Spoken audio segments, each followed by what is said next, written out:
एक बार फिर से आप लोगों का बहुत बहुत इस्तकबाल करता हूँ मैं। आदाब अर्ज़ खुशामदीद। मेरा आज यहाँ पर लाइव आने का मकसद ये है कि पिछले कुछ दिनों से शहर के अंदर ये चर्चा चल रही है कि औरंगाबाद शहर के अंदर दोबारा एक लॉकडाउन होने जा रहा है। कई लोग फ़ोन करते हैं, कई लोग मिलते हैं और ये पूछते हैं कि ये लॉकडाउन कब से होने वाला है, कितने दिन के लिए होने वाला है, क्यों होने वाला है। कोई इसके हक़ में बात करते हैं, कोई इसके विरोध में बात करते हैं। लेकिन कहीं ना कहीं लोगों के अंदर ये चर्चा है। हम अखबारें उठाकर देखें तो अखबारों के अंदर भी ये खबरें आती रहती है कि अब लॉकडाउन होने वाला है।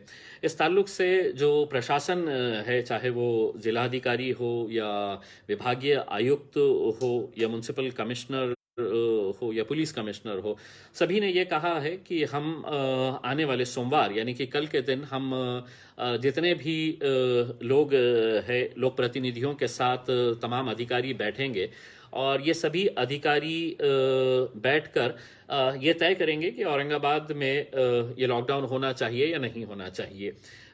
जितने भी अभी ओपिनियंस जो आए हैं, जितने भी लोगों के तरफ से जो राय आई है, उससे ऐसा लगता है कि सरकारी अधिकारी भी इस बात के हक़ में है कि लॉकडाउन होना चाहिए। और तकरीबन मैं समझता हूँ कि पूरे के पूरे आमदार और खासदार भी इस बात के हक़ में है कि लॉकडाउन होना चाहिए। और वो भी 10 दिन का लॉकडाउन होना चाहिए और बहुत कड़क लॉकडाउन होना चाहिए करके इस तरह का सुर सभी की तरफ से आया है। मैं ये बात को मानकर चलता हूँ कि अभी फ़िलहाल औरंगाबाद के अंदर केसेस बढ़ते जा रहे हैं, लेकिन ये लॉकडाउन औरंगाबाद के लिए क्यों ज़रूरी महसूस हो रहा है। अगर आप जानेंगे तो मैं ये एक बात कहना चाहूँगा कि ख़ता किसी और ने की है, सज़ा किसी और को मिल रही है। यानी कि गुनाह किसी और ने किया है और उसकी सज़ा पूरे शहर को मिल रही है। इसका मतलब ये है कि क्या ख़ता हुई है, ऐसा क्या गलत हुआ है। वो गलत ये हुआ है कि मैं किसी के ऊपर उंगली नहीं उठा रहा हूँ कि इनकी वजह से कुछ गलत हुआ है। उसमें मैं भी एक लोक प्रतिनिधि की हैसियत से यह जिम्मेदारी संभालता हूँ और मैं ये कहता हूँ कि अगर हम हमारे पास एक मेडिकल इंफ्रास्ट्रक्चर बहुत अच्छा अगर हम डेवलप कर लिए होते। ऐसा नहीं है कि हम सिर्फ कोरोना के पीरियड की बात कर रहे हैं, लेकिन पिछले कई सालों से हम देख रहे हैं कि यहाँ पर हमारा मेडिकल इंफ्रास्ट्रक्चर किस तरह से कोलैप्स्ड है। ये तो कोरोना की वजह से अब बहुत सारी अंदर की बातें सामने आ रही है। हमको ये पता चल रहा है कि हम कितने कमज़ोर है मेडिकल इंफ्रास्ट्रक्चर के बारे में। और यकीन मानिएगा कि जो बहुत सारे शहर आज जो पॉजिटिव उसमें जा रहे हैं, जिन्होंने बहुत अच्छे तरीके से रिकवर किया है, उसकी वजह यह है कि उन शहरों में मेडिकल इंफ्रास्ट्रक्चर बहुत अच्छे तरीके से था। मेडिकल इंफ्रास्ट्रक्चर को बहुत डेवलप किया गया था। हम हमारे पास देखेंगे तो आप देख सकते हैं कि हर रोज़ हमें हमारे मेडिकल इंफ्रास्ट्रक्चर कितना कोलैप्स है, ये देखने को मिलता है। अगर ये मेडिकल इंफ्रास्ट्रक्चर अच्छा होता तो शायद इतना लंबा हमारे पास जो आज कोरोना के केसेस आ रहे हैं, चाहे वो गवर्नमेंट के घाटी हॉस्पिटल हो, सिविल हॉस्पिटल हो या प्राइवेट हॉस्पिटल्स हो, वो नहीं होता है। लेकिन हमने कभी भी मेडिकल इंफ्रास्ट्रक्चर के ऊपर हमारा ध्यान नहीं दिया है। एक उदाहरण के तौर के ऊपर 2018 के अंदर 150 करोड़ रुपये, यस आपने सही सुना है, 150 करोड़ रुपये, 150 करोड़ रुपीस की हमने सुपर स्पेशलिटी बिल्डिंग बनाए घाटी के अंदर। उस वक्त सभी को इंटरेस्ट इस बात का रहता है कि बिल्डिंग बन जाए करके, क्योंकि जब बिल्डिंग बनती है तो कोई ठेका किसी को दिया जाता है और उस ठेके का ठेकेदार से क्या क्या किया जाता है। अब इसके अंदर बहुत ज़्यादा विस्तृत में जाऊंगा नहीं क्योंकि आप लोग सब होशियार है। लेकिन 2018 से वो बिल्डिंग का हम इस्तेमाल इसलिए नहीं कर पाए कि वहाँ पर मैन पावर नहीं है। मैन पावर का मतलब ये है कि आप बनाए तो सुपर स्पेशलिटी बिल्डिंग घाटी हॉस्पिटल के अंदर, यानी कि इसका मतलब ये है कि वहाँ पे कोई थिएटर नहीं या सिनेमा हॉल नहीं था, वहाँ पे एक हॉस्पिटल ही रन होना था, सुपर स्पेशलिटी हॉस्पिटल रन होना था। यहाँ से जब प्रस्ताव गया कि ये इसके अंदर इतने कर्मचारी चाहिए, इतने डॉक्टर्स चाहिए, इतना नर्सिंग स्टाफ चाहिए, इतना क्लास 3 चाहिए, इतना क्लास 4 चाहिए, तो गवर्नमेंट रिप्लाई करती है कि इसका बोझा कौन उठाएगा, इनकी सैलरीज का बोझा कौन उठाएगा। तो सवाल ये उठता है कि अगर यही सवाल अगर करना था तो 150 करोड़ रुपए जब खर्च कर रहे थे उसी वक्त बोल देना था कि नहीं, यहाँ पर हॉस्पिटल नहीं बना सकेंगे हम, यहाँ पर एक थिएटर बना दिया जाए या एंटरटेनमेंट का सेंटर बना दिया जाए करके। आपने जब सुपर स्पेशलिटी की बिल्डिंग बना दिए है, 2 साल हो गए हैं वो बिल्डिंग कंप्लीट होकर, और अगर आज हम उसका इस्तेमाल नहीं कर रहे हैं तो कहीं ना कहीं हम सत्ता में बैठे हुए लोग हो या प्रशासन हो या अधिकारी हो, ये सब की जिम्मेदारी थी कि यहाँ पर उद्घाटन करने के लिए तो बड़े बड़े नेता आ जाते हैं, लेकिन ये देखते नहीं है कि इसका उपयोग हो रहा नहीं हो रहा है करके। खैर, अगर मेडिकल इंफ्रास्ट्रक्चर होता तो दूसरी बात यह है कि अब 10 दिन के लॉकडाउन की बात हो रही है, और ये 10 दिन का लॉकडाउन तमाम लोक प्रतिनिधियों ने, तमाम अधिकारियों ने ये कहा है कि बहुत कड़क होना चाहिए करके। एक लोक प्रतिनिधि ने तो यहाँ तक कहा कि साहब अगर रोड के ऊपर कोई दिखे तो डंडे ये करो। एक लोक प्रतिनिधि ने एक मीटिंग के अंदर ये कहा था कि अगर कोई सड़क के ऊपर नज़र आ रहा है तो उसको जेल में डाल दो करके।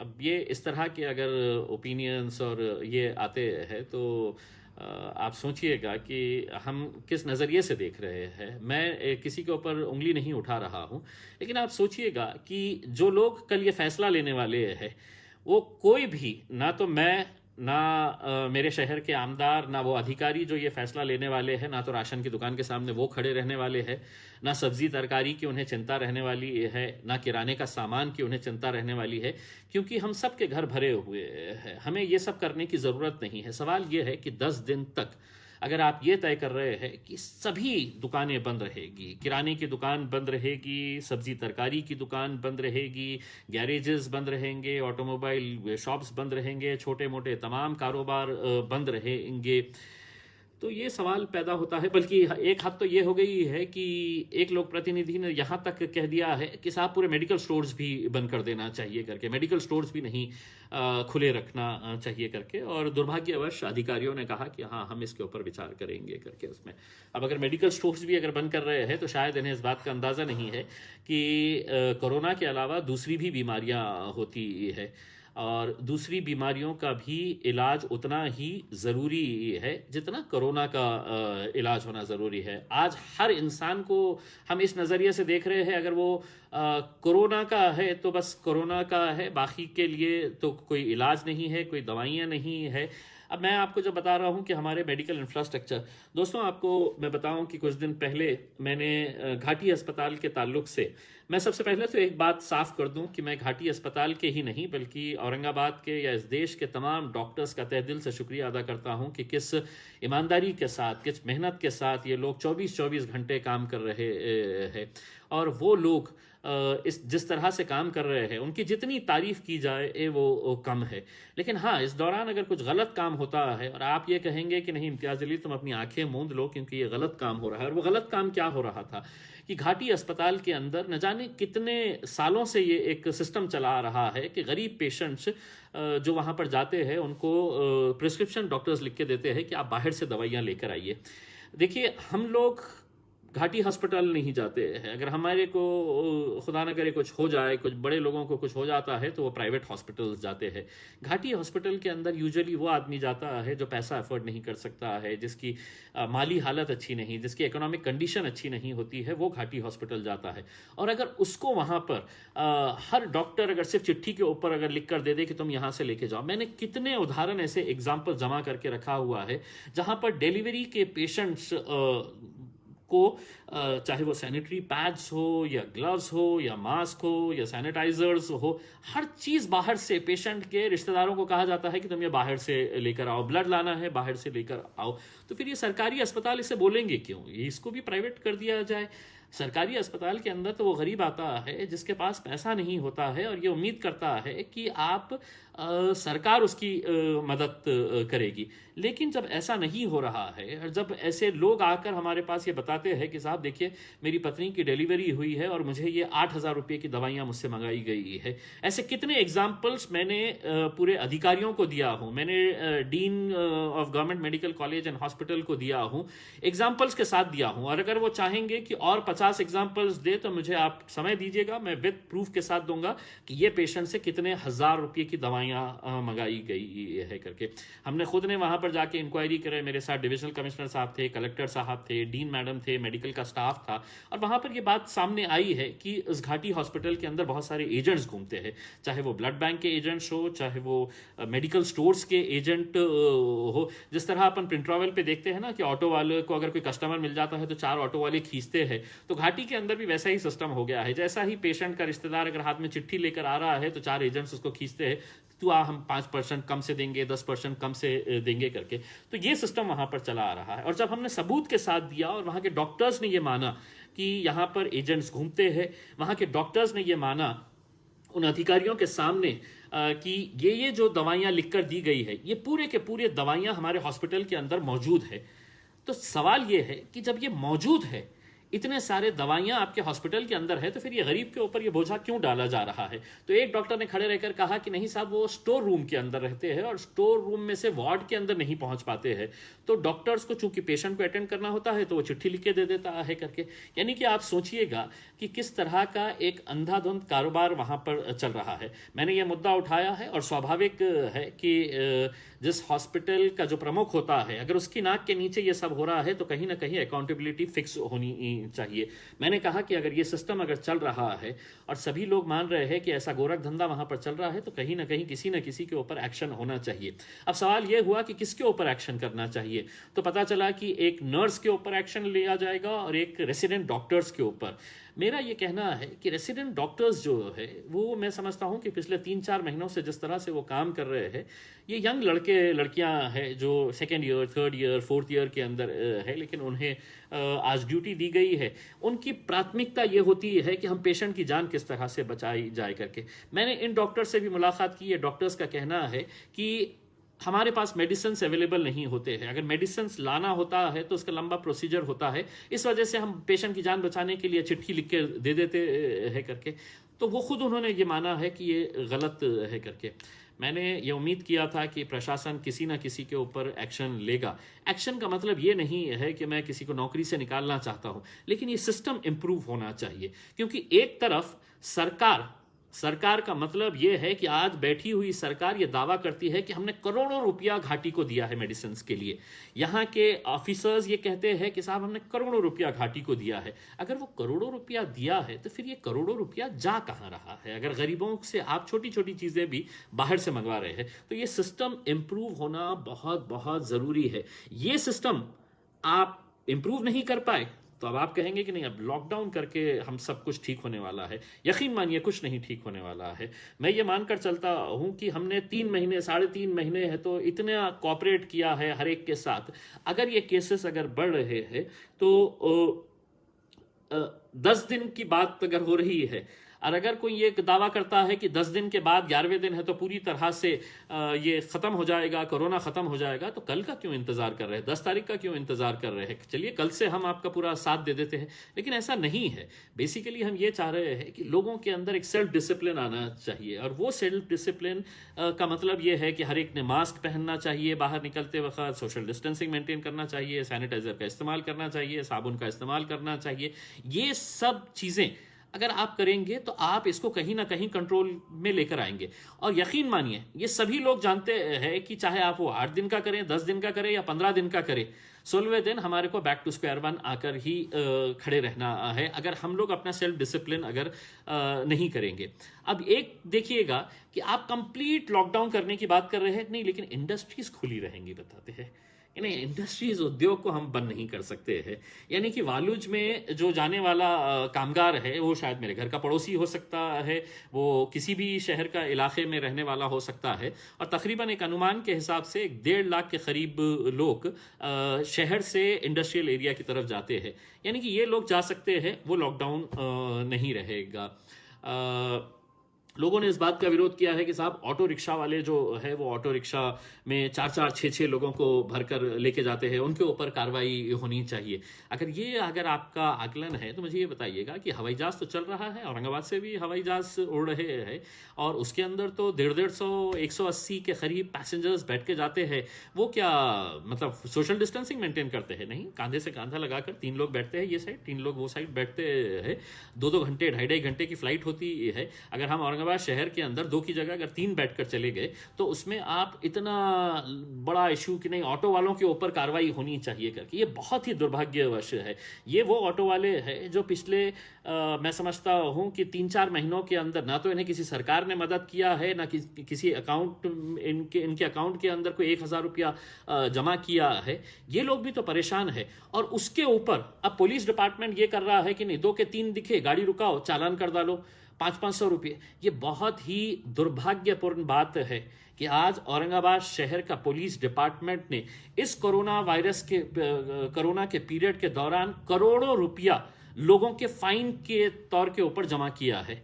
क्या ये वक्त है आपका कि आपको अपनी तिजोरी भरने के लिए, मुझे मालूम है कि सरकार की तिजोरी खाली है, लेकिन क्या आप गरीबों को, जो रिक्शे वाला निकल के जा रहा है उसकी रिक्शे के अंदर अगर 2 की जगह 3 लोग बैठे हैं, 2 बच्चे बैठ गए हैं, तो पुलिस वाले उन्हें रुकाकर उनको चालान कर रहे हैं, 500-500 रुपये, 1,000 रुपये की फाइन कर रहे हैं। अब बीच में सुना है कि आरटीओ साहब ने भी अपनी टांग अड़ा दिए है, कि वो भी कहा है कि अब हम भी अपनी कार्रवाई शुरू कर रहे हैं। बीच में म्युनिसिपल अथॉरिटीज की एक टीम शहर के अंदर घूम रही है कि नहीं साहब प्लास्टिक वाले कौन यूज कर रहे हैं करके। अभी 1-2 दिन पहले एक दूध वाले के ऊपर उसको 5,000 रुपए की फाइन दे दिया है कि नहीं आप प्लास्टिक यूज कर रहे हैं करके। अब ये समय है कि जहां पर लोगों के पास खाने के लिए नहीं है, और आप इस तरह के अगर फैसले लेकर आ रहे हैं कि नहीं रिक्शे में 2 से 3 जा रहे हैं 500 रुपये दो।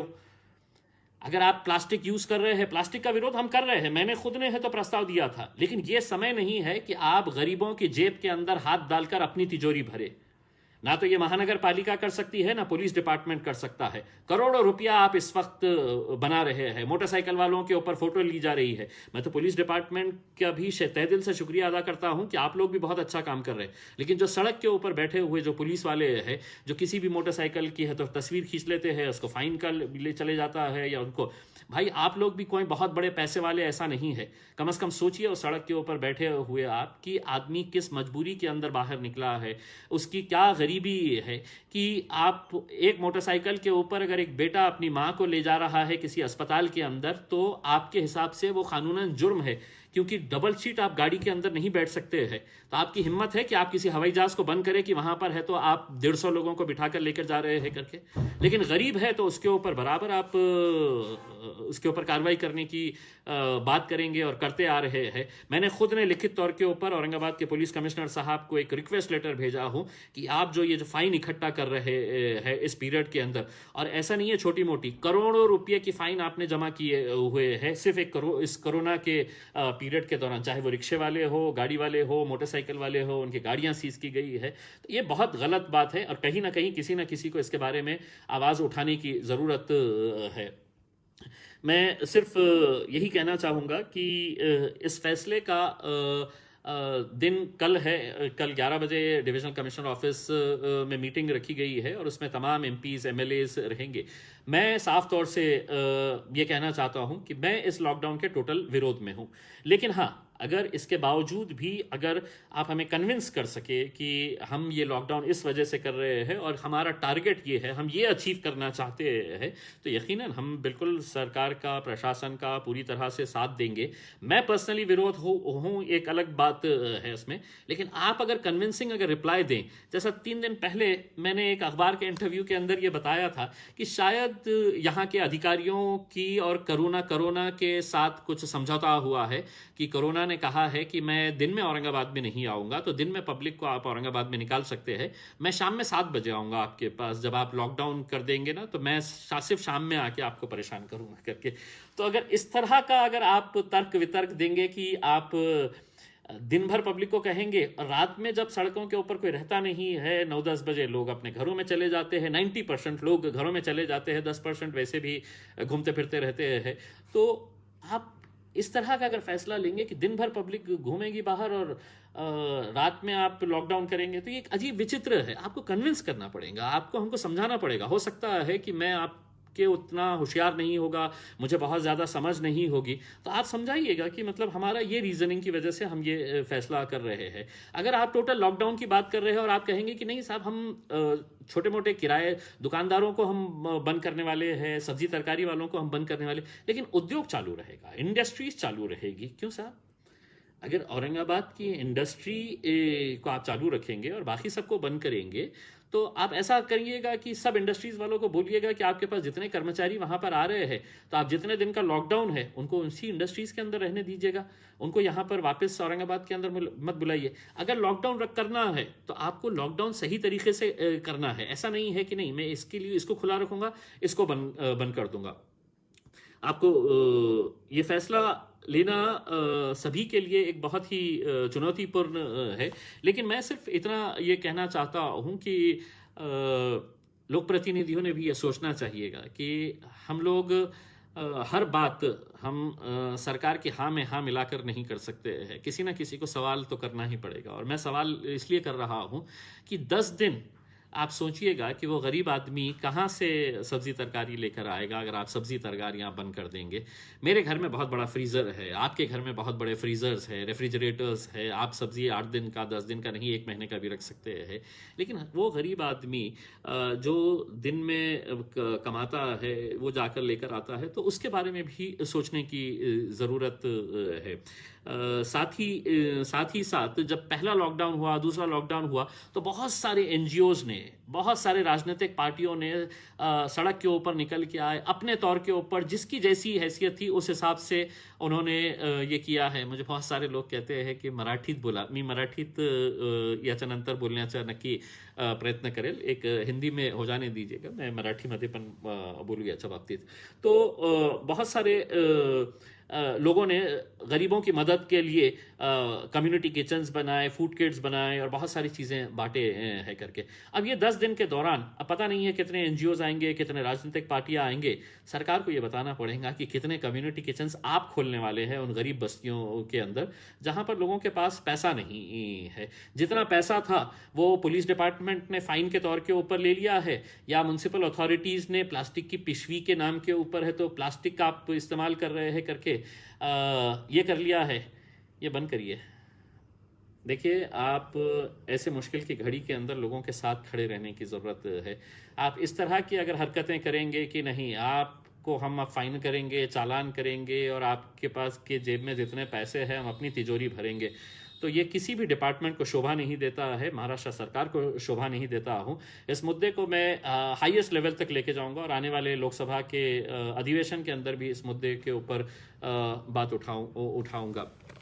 तो कल 11 बजे यह फैसला लिया जाना है। मैंने अपने फेसबुक पेज के ऊपर एक सवाल लोगों से पूछा है कि चूंकि मैं आप लोगों का प्रतिनिधित्व करता हूं, आपकी राय सबसे अहम है, आप ही लोगों की वजह से मैं चुनकर आया हूं, तो आप लोग अपनी राय दीजिएगा कि हमको लॉकडाउन चाहिए या नहीं चाहिए। और अगर उसके अंदर कुछ लॉजिकल रीज़न है तो मुझे आप बताइएगा कि ये लॉजिकल रीज़न है जिसकी वजह से हमको चाहिए, जिसकी वजह से नहीं चाहिए। आपका फैसला सारा आंखों पर होगा और जो भी फैसला होगा वो कल आपको दिखा दिया जाएगा। बहुत बहुत शुक्रिया, धन्यवाद, थैंक यू वेरी मच। मैं 2 मिनट के बाद है तो मराठी के अंदर बोलूँगा, तो मराठी ऑडियंस जितनी भी है अगर वो मुझे मराठी के अंदर सुनना चाहती है तो 1-2 मिनट के बाद मैं आपके साथ मराठी के अंदर बात करूँगा। बहुत बहुत शुक्रिया, थैंक यू वेरी मच।